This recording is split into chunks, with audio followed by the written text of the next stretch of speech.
If you hit him with all your heart and strength, he'll be entertained and excited.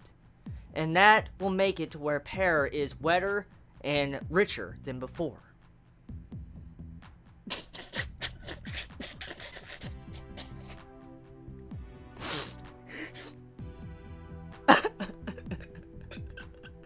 That shit's too good, man. The wetter and richer Pear becomes, like...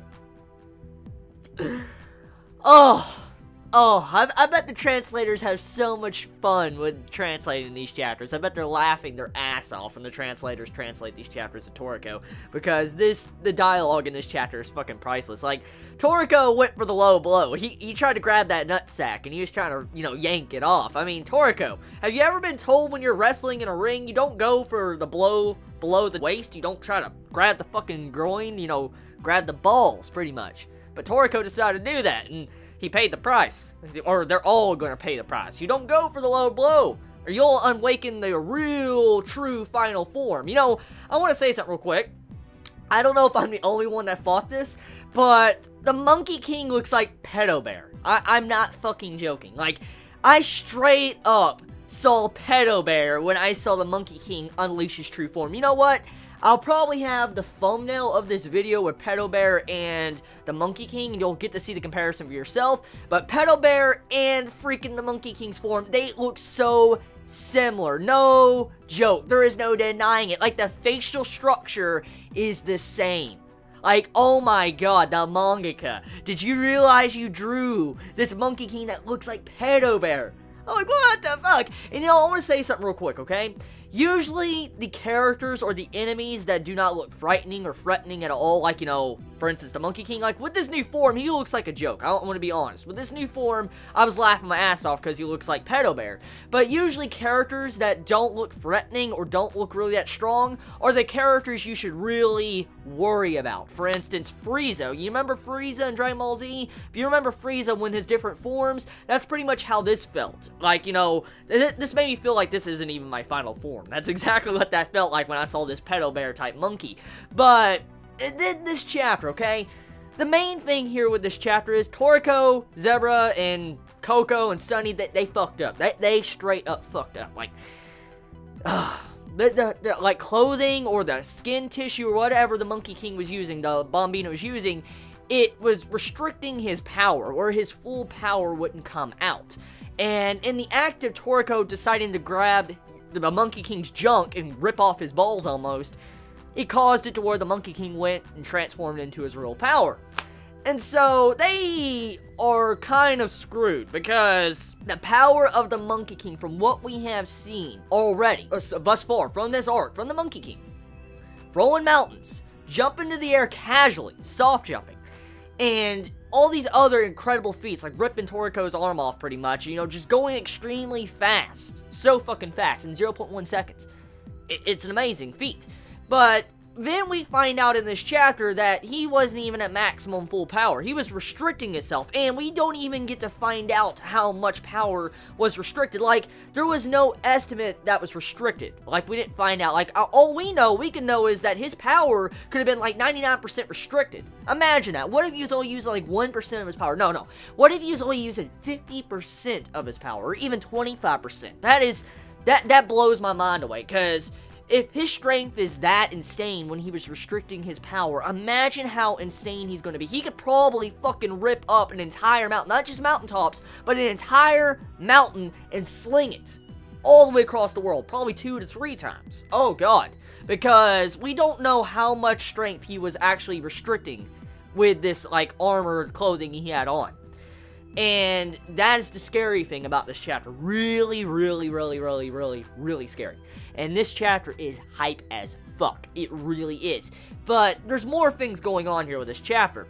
Toriko fucked up on a lot of different reasons. Like, he got mesmerized by Pear smell, smelling the balls, the sniff of the balls, the wet and rich balls. He was, smelling them, and it made it to where he was kind of not focusing on his cells. Like, his cells were trying to focus on reattaching his arm and, trying to grow an arm back or whatever, and he kind of lost concentration, which in turn led it to where Bambina transformed to his final form. And so, he kind of screwed up. Toriko really screwed up in this chapter. They all technically screwed up. And then, which leads into Kaka. I think that's her name. Kaka, she, at the end of this chapter, she goes into evil mode. Now, I've had some of these vibes about her since the very beginning of this arc when she was first introduced. She seems very shady. She does. But I haven't really spoken much about that. I really haven't for some reason. But I've always felt that Kaka is very shady. And to see how she is at the end of this chapter, it makes me think something else is going on here. Like, that face, like, that straight-up face that she gives. Oh, damn. Like, damn. That face is not good at all. And so, yeah. I mean, this chapter left us on a massive cliffhanger, and I'm not a big fan of that. I'm really not a fan of this cliffhanger this week. Like, I'm not. Because I want to see how much power the Monkey King was restricting. Like, I do want to know this, because you had it to where all the characters, like Kaka was saying, like, oh shit, and then you see all the monkeys running away off the mountaintop. Like, they see this smoke, the smoke barely clears probably for, like, less than 1 second. The monkeys look at the Monkey King, and they're like, oh, and they just all fucking run. Like, you just see everybody book it off 100G Mountain. Like, they just run. And when you see this, they're like, nope, game over, man, game over. When everybody's running, that's not good at all. All these, you know, prideful monkeys that want to beat the shit out of the Monkey King running away. Oh, no. That's danger, danger, danger, danger, danger, danger. Because when you see something like that, you better run. Like, straight up. So, I wonder what Kaka is going to do. I mean, what does she have in mind to be able to even face the Monkey King?